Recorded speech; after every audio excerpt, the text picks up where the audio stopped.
ఇప్పుడు ఏ మనిషి అయినా ఇప్పుడు తను ప్రవర్తించే తీరు అన్నదానికి గతంలో జరిగిన ఏదో ఒక సంఘటనల ఆ సమాహారమే అవే కారణమవుతాయి. అది ఏదో ఒకటి అంత ఇంపాక్ట్ చేసిన ఇన్సిడెంట్స్ ఏదో ఖచ్చితంగా ఉంటాయి.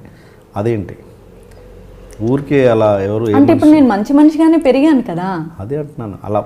అలా మంచి మనిషినే పెరిగావు. అలా ఒకటేసారి ఒక మనిషి మీద అభిప్రాయం ఏర్పరచుకోవడానికి, ఒక సొసైటీ మీద అలాంటి భావాలు రావడానికి ప్రత్యేకంగా ఒక ఇన్సిడెంట్ ఏదోటి ఖచ్చితంగా ఒక ఇన్సిడెంటో లేకపోతే అంటే నాకు అంత సొసైటీ మీద ప్యూర్ నెగిటివ్ అభిప్రాయం ఉందని నేను ఎప్పుడు చెప్పాను?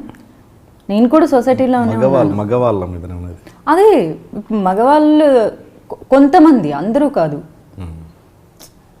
అంటే ఇప్పుడు మనకి ఎలా ఉంటుంది, ఇప్పుడు ఒక పోలీస్ తప్పు చేస్తే మనకి ఎలా ఉంటుంది, రెగ్యులర్గా మాట్లాడుకుందాం పోలీస్ జాతి అంతా ఇంతే అంటారు. ఇప్పటికీ ఆ నెగిటివ్ ఒపీనియన్ మనకు ఉంది, పోలీసులు అంటే ఇంతే అని. సో చిన్నతనంలో ఎలా అనిపిస్తుంది, మగాళ్ళంతా ఇంతే అనిపిస్తుంది.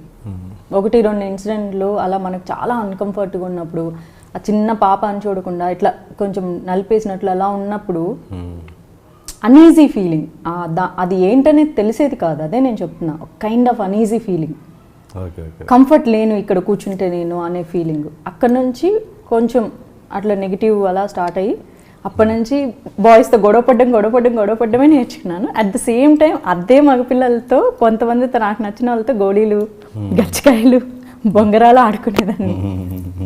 అవన్నీ చాలా చేశాను. అన్ని బాయ్స్ ఆడే ఆటలన్నీ చేసేదాన్ని. మా అన్నలు వచ్చే వరకు, మా అన్నలు రాగానే ఆ తొక్కుడు బిళ్ళ, సో ఇవన్నీ మామూలు ఏదే చెమ్మ చెక్క, చారడేసి మొగ్గ, వీరి గుమ్మడి పండు. మా అన్నలు చూసే వరకు మాత్రం ఆడపిల్లలు ఆట ఆడతాను. మా అన్నలు పక్కకి వెళ్ళంగానే రే గోళీలు తీసుకొని గోళీలు ఆడుకుందాం. సో అటు ఉండేది, ఇటు ఉండేది. అంటే నాకంటే చిన్నపిల్లలతో, నాకంటే చిన్న వాళ్ళతో ఆడేదాన్ని. బాయ్స్తో అయితే, నాకంటే కొంచెం పెద్దవాళ్ళతో ఆడేదాన్ని కాదు. ఇప్పుడు నేను ఇంటర్వ్యూ చేసేవాడు కూడా ఒక మగాడే మధ్యలో వేసుకోవటం. అంటే అదే చెప్పేది, డిగ్రీ తర్వాత నేను అదే అబ్బాయిల్లో కూడా మంచి వాళ్ళు ఉంటారు, సో వాళ్ళతో కూడా మనం స్నేహం చేయొచ్చు అని డిగ్రీ సెకండ్ ఇయర్లో రియలైజ్ అయ్యాను కదా. సో అప్పటి నుంచి as I'm talking to them. Of course మంచి వాళ్ళు కాబట్టి కదా వాళ్ళు నాకు ఫ్రెండ్స్ అయ్యారు. They protect, they respect. ఇప్పుడు నాకున్న ఫ్రెండ్స్లో మ్యాక్సిమం పీపుల్ బాయ్సే ఉంటారు. రివర్స్ అంటే ఎందుకంటే చిన్నప్పుడంతా అమ్మాయిలను చూసేసాను. నిజం చెప్పాలంటే ఇప్పుడు మాత్రం బాయ్స్ నన్ను అప్రిషియేట్ చేస్తారు. అమ్మాయిల కంటే అబ్బాయిలే చాలా మంచోళ్ళు తెలుసా.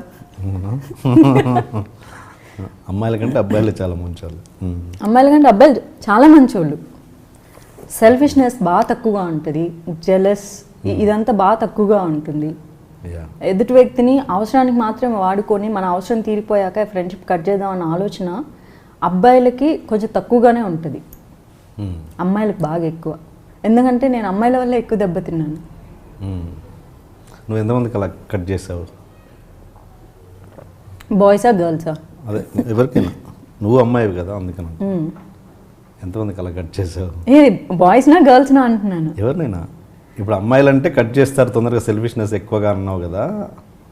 అదే కదా, నేను ఎప్పుడు నేను అబ్బాయి లాగే ఆలోచించాలనుకుంటారు.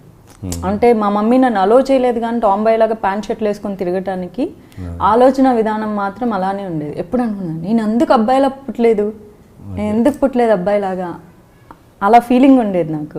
సో నేను సగం అమ్మాయిలాగా థింక్ చేస్తే సగం అబ్బాయి పాయింట్ ఆఫ్ వ్యూలో థింక్ చేస్తే ఇప్పటికి కూడా అమ్మాయిలు బాగా అందంగా ఉంటే అమ్మాయి భలే ఉంది కదా అంటాను. సో నేను అంటే నాకు నచ్చకపోతే ఇప్పుడు నా పాయింట్ ఆఫ్ వ్యూలో నేను కరెక్ట్, అవతల పాయింట్ ఆఫ్ వ్యూలో ఈరోజు వరకు ఎవరికి ఛాన్స్ రాలేదు. వాళ్ళే కట్ చేసుకొని వెళ్ళిపోతారు. వాళ్ళకి వెళ్ళిపోయేటప్పుడు చెప్తాను ఏదో ఒక రోజు తిరిగి వస్తావు అని. నా లైఫ్లో ఎంతవరకు అందరు తిరిగి వచ్చి సారీ చెప్పిన వాళ్ళే, అంటే నా సైడ్ మిస్టేక్ లేదనే కదా. నేను తప్పు చేస్తే ఖచ్చితంగా సారీ చెప్తాను, డౌటే లేదు.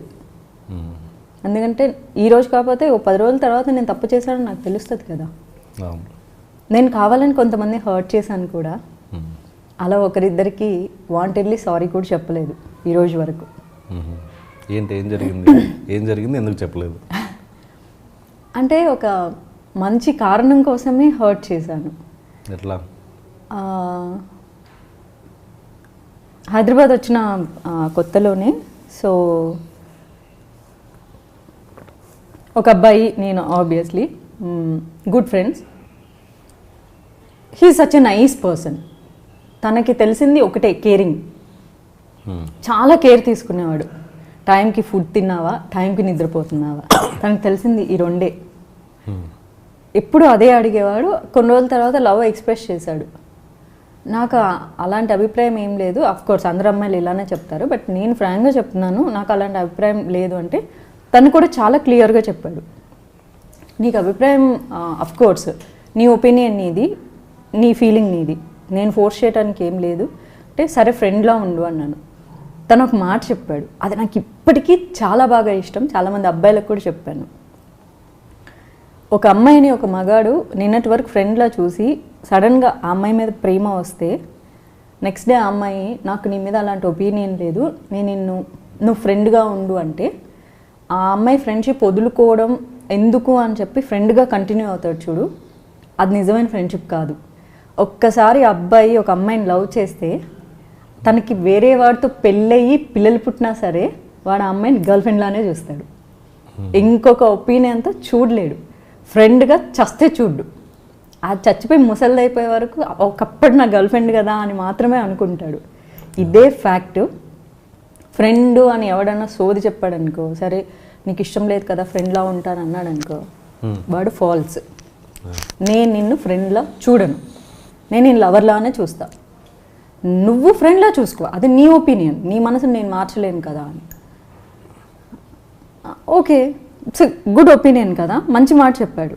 సో అలా కంటిన్యూ అయింది. చాలా మంచిగా కేరింగ్. అంతే. తనకు తెలిసిన ప్రేమ ఏంటంటే ఎప్పుడూ ఇంప్రెస్ చేయలేదు. ఎప్పుడూ ఒక అబ్బాయిలాగా ఒక గొప్పగా ఒక మంచి మాట కూడా మాట్లాడలేదు. మంచి మాట ఇన్ ద సెన్స్ అదే అమ్మాయిని పటాయించడానికి, నువ్వు బాగున్నావు అని అట్లీస్ట్ ఎంత మంచిగా రెడీ అవ్వు, నేనే అడుగుతాను నేను ఎలా ఉన్నా అంటే నీకే ఎప్పుడో ఒకేలానే ఉంటావు అంటాడు. సో నాకు అర్థమైంది కేరింగ్. ఫుడ్ తిన్నావా లేదా, ఇంకా కొన్ని రోజులు అయిపోతే ఎందుకు నాకు ఎలాగో తన మీద ఎలాంటి ఫీలింగ్ రావట్లేదు, రాదని కూడా నాకు తెలుసు. కావాలని హర్ట్ చేశాను టు బ్రేక్ ద రిలేషన్. ఇంకా ఫ్రెండ్షిప్ కూడా వద్దు, ఎందుకంటే అలా ఫ్రెండ్షిప్ కంటిన్యూ అయితే ఆ అబ్బాయి ప్రేమ కూడా కంటిన్యూ అవుతుంది కదా, అది నాకు ఇబ్బంది.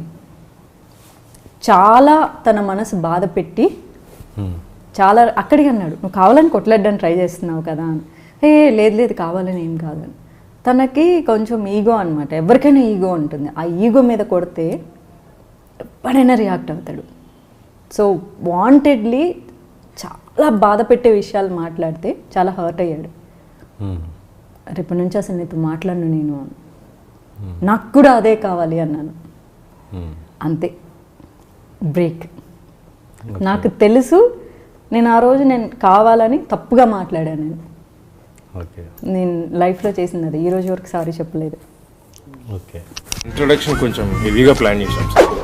అసలు ఏంటి అన్యాయం, ఏంటి దౌర్జన్యం? 3 రోజుల నుంచి మోసం ఉన్నట్టున్నాయి మొక్కలు. ఎవర్రా మీరు? జూనియర్ ఆర్టిస్ట్ ఉన్నది కూడా లేదు కదా, ఎక్కడ పట్టాడు రా బాబు వీడిని? I love you. పోతారా రే, నాశనం అయిపోతారు. జిమ్మి అన్నారేమి? ఇదే సార్ జిమ్మి. అవులే ఆల్లేక అవుతున్నా నీకు. Hey where are the couple, I want to shoot. ముందు కలర్ తెలెట్టుకుని మా కండిషన్ చూడరా కాబేల్. So please do subscribe to Lolo K please. iDream 1 million subscribers ki reach ayindandi. Congrats to iDream Media on reaching 1 million subscribers. iDream Media on 1 million subscribers reaches Namku. All the best and congratulations to you. Congrats, iDream. Keep up the good work and continue to entertain.